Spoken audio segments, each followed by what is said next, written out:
Okay, hello, this is Dr. James, and recently I did a video on the 3D printed inductor, and had some issues. I mean, it was working pretty good, but every once in a while the glue would break away from the core, so we have this screw, and so I came up with what I think is a better design, where I don't actually have to glue this core to the end of the screw, because there's not a lot of surface area there. I'm going to just use that screw to push it down against a spring, and I'll show you where to get these springs, and we'll do a redesign and test it out. I think it's going to be a little bit better, and be easier to build also. So let's get going. Okay, it looks like it finally arrived, and let's see. I don't have my good razor blade. I don't know what happened to it. It's lost in the pile here. Let's see what this is, and I think, oh yes, it's my assortment of springs. Good. So I was going to do some stuff with it. Actually, I was going to do something with my inductor thing. I like these assortments, they're very nice. Let's see, how do I open this up? Okay. Maybe like this. Maybe just use the razor blade if I can find it. Okay, look at this. Wow. Lots and lots of springs. Oh, this is so cool. Okay, let's see, maybe it opens up like this. Boing! I don't want everything to fly all over the place. Okay, so I want some springs that are not too stiff. Okay. Let's see, did that... Okay, excellent. Oh, there we go. Boing! Okay, so I'm going to use this in my project. Very cool. Okay.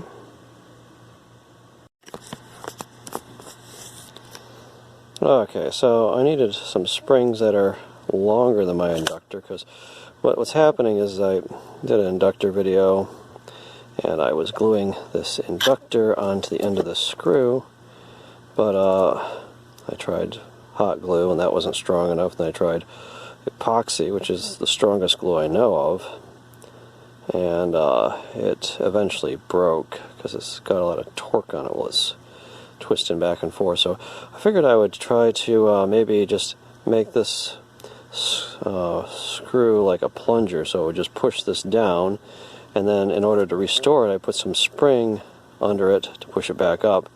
But it looks like these springs are not long enough. Oh, where'd the other one go? One of them's not long enough to push the rod all the way up, because it's got to be at least as long as the rod. Come on. So maybe if I take two of them, I kind of stick them together like so and shove them in that hole in here, down there. Let's try this. So I got this. I'm going to have to glue that back in place, glue the nut in there. Okay. And then we'll screw this screw up.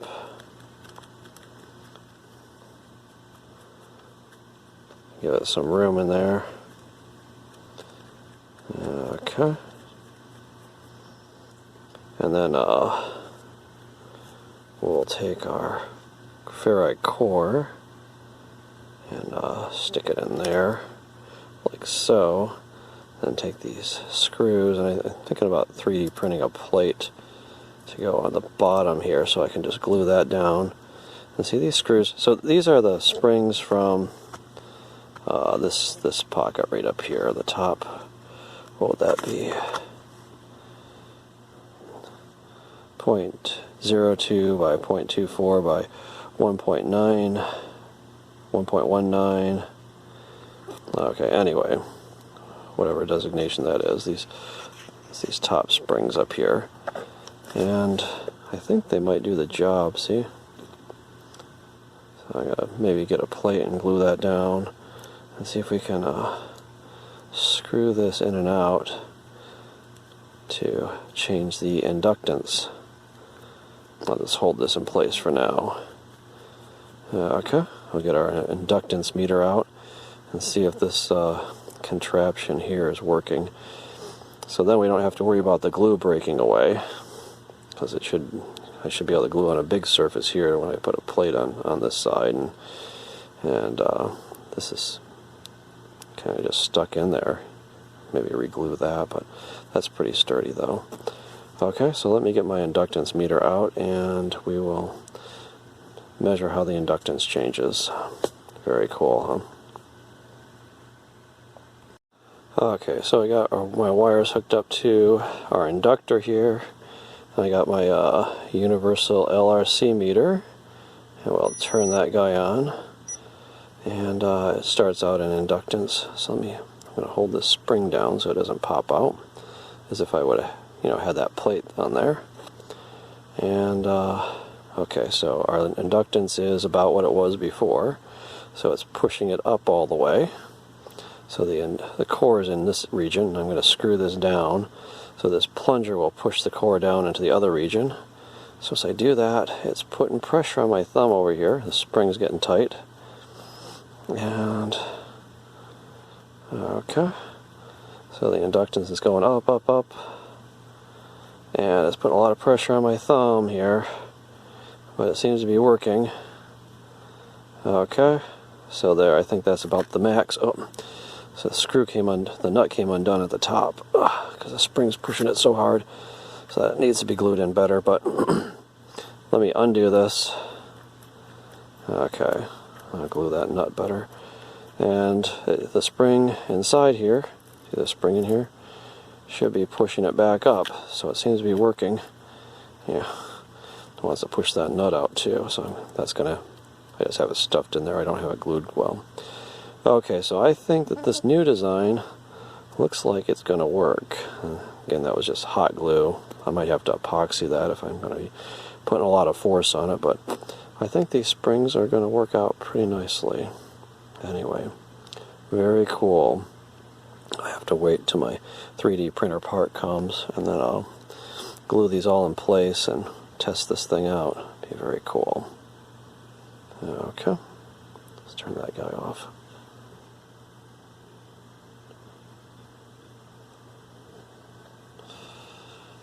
Let me see, actually, I probably should have put some, look at that, put some more neat equations back there. I don't know if anyone pays attention to those, but those are, anyway, those are some cool equations for some unified field theories that I'm working on. Build a time machine. But anyway, that's beside the point. Anyway, very cool. Spring back here. Okay, so we have our parts here. I took my 3D printed inductor apart, and I printed a new flat plate to go on the bottom. I think I'm just going to glue that on with hot glue. And here's our core and our screw and nut. So let's see, I got my my hot glue gun here. And I think it's up to temperature. I think we're, ouch, I think we're pretty much ready to go. So let's take a look here. So we have our inductor, and I just printed a flat disc. And let's see.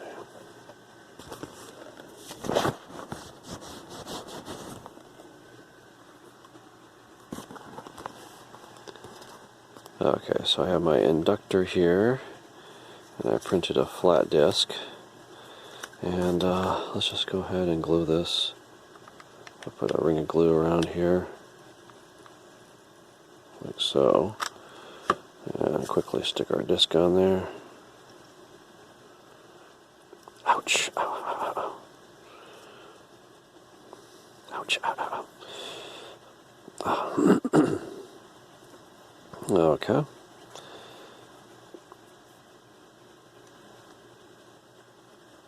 I'll let that dry for a second, or harden I should say, seeing as it is hot glue. And I'll stick stick our springs down the hole.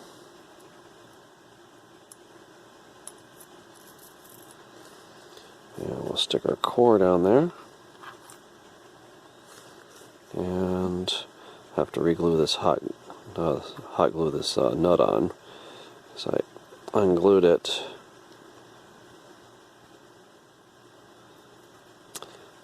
to take this thing apart. And we'll test this guy out. Let me put a bunch of glue around the outside of this. Like so. And we'll stuff that in there and hold it in place.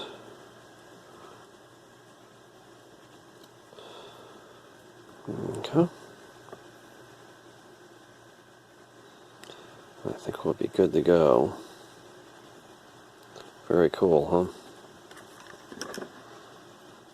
Okay, we'll let that dry for a second, then we'll give it a quick test.